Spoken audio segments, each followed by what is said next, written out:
Hey guys, it's Ace and Brock, and for this video we're actually starting a new series which we're going to be calling Team Building 101. The idea of this series is to show you guys how to build teams that should work well together and should help you progress through the game and beat some of the more difficult dungeons. Each episode is actually going to focus just on one type of team. There are many different types of teams that you can build in Puzzle & Dragons, which is part of the reason why the game is so cool and fun.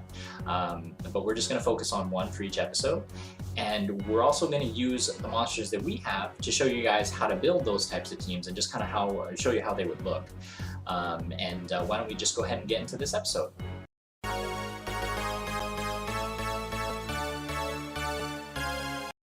Alright, for this episode we'll be talking about a monocolor team. A monocolor team is basically a team of monsters with the same primary element, for example, fire. The main criteria for this team is that the leader will have to increase the attack of all of the monsters with that element or attribute. The monsters that are the subs, you'd want to have skills that will synchronize together well and will change orbs. So maybe one monster will change orbs from something to heal, and then another monster can change from heal to your primary element. Additionally, monsters that will increase the attack of your primary element are good to have. And awoken skills are a necessity in late game.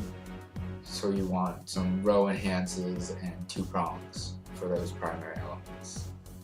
So now I guess we'll show you some examples of the teams that we have.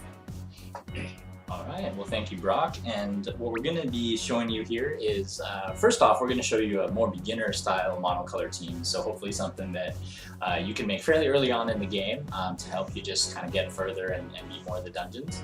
As you can see here, what we're going to be showing is a fire type monocolor team.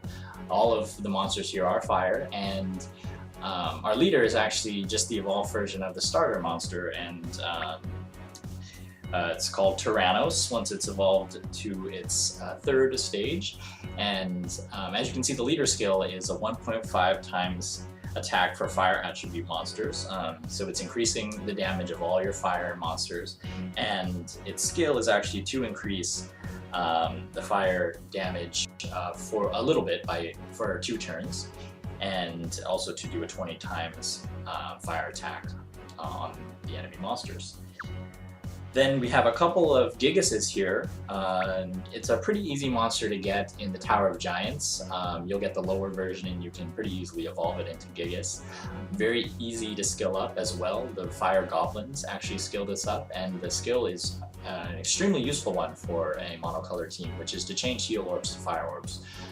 And it can go all the way down to 5 turns, so you can get that pretty quickly.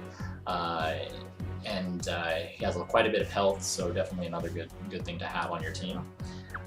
If you can get multiples, yeah, in the early game it's a really good starter. So as you can see, I have 2 of those, both of which have been skilled up to max.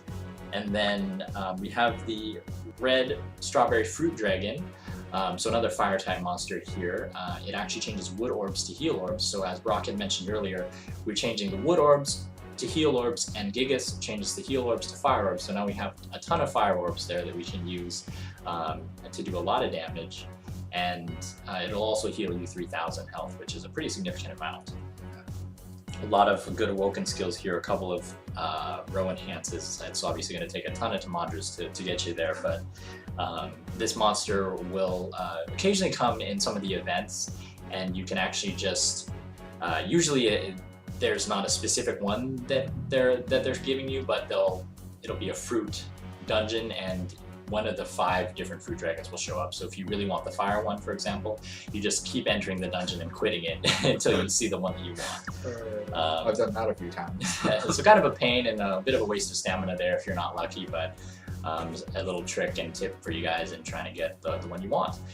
And lastly here, we're using the Magma Chimera, which is one of the monsters that's pretty easy to get the lower versions of in the technical dungeons.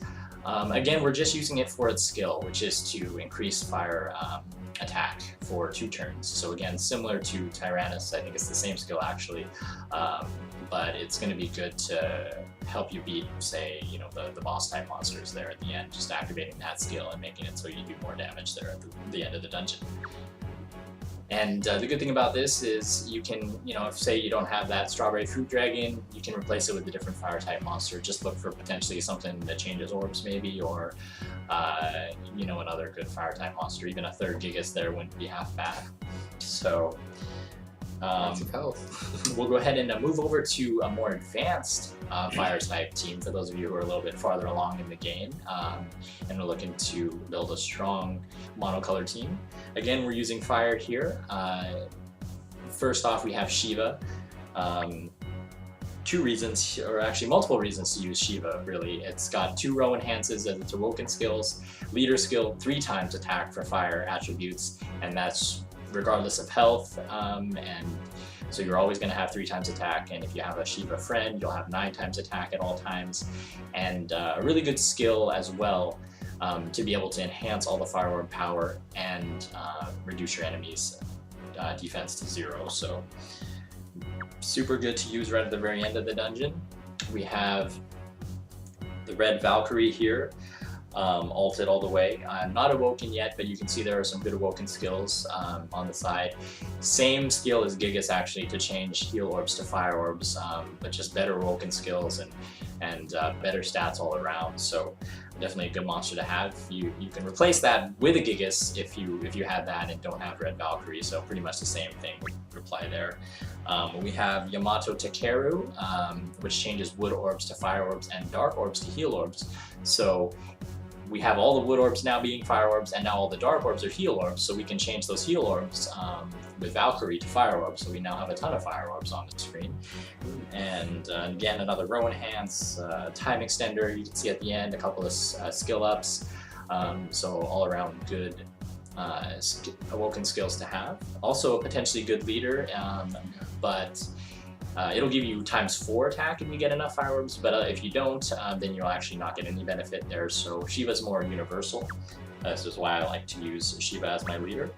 We also have Awoken Odin here, and the real reason to use Odin is because he has 3 row enhances. He also does have a decent skill, which is 50 times attack for dark attributes, and it poisons your enemies, so that penetrates through defense. All in all, just a really awesome monster to have. 3 skill ups too, so the skills will be ready pretty much. For example, with Valkyrie, her skill will be up right at the very beginning with how many skill ups we have in this team. And lastly, I'm still working on this monster, but it's Ishikawa Gomon. He recently came out with an alt, which has 2 row enhances. But the real reason here is because of his skill, and that's changes orbs to fire orbs, and by orbs to fire orbs they mean the whole entire board changes to fire orbs. So if you can change the whole board to fire, and then you can enhance all the fire orb power, and you have all these row enhances, you really just are going to have a ton of damage there at the very end to be able to kill almost any monster there. So that's kind of the idea. We showed a more beginner style team and then a more advanced one, so I'll pass it back here to Brock. Alright, so as you can see, there's some pros to this team, this sort of build. There's lots of burst damage, and the team also gets the benefit of each other's skills synchronizing really well. In non-monocolor teams, sometimes their skills will inflict on each other, so maybe you'll want some wood orbs, but you don't have your wood orbs because your fire orbs got it taken away. There's also some cons to this team though. If you don't get fire orbs dropping, then you can't attack. And the only way to attack would be to get your skills and to change your orbs to fire orbs. So like Valkyrie would be a good example for that. The other big con to this team is when you're facing a dungeon of the adverse color element. So if you have our fire team, for example, and you are going to face a primarily water dungeon, your attacks are halved, so it's not nearly as effective as if you had, say, a grass team.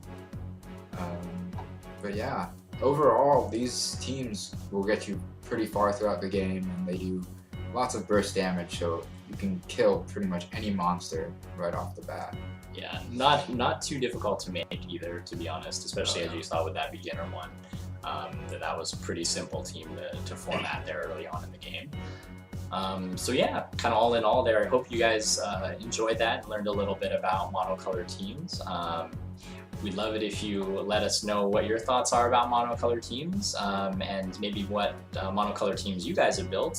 You can go ahead and comment down below in the comments section and we'll take a look at those. As always, thanks for watching and we appreciate it. Peace. Bye.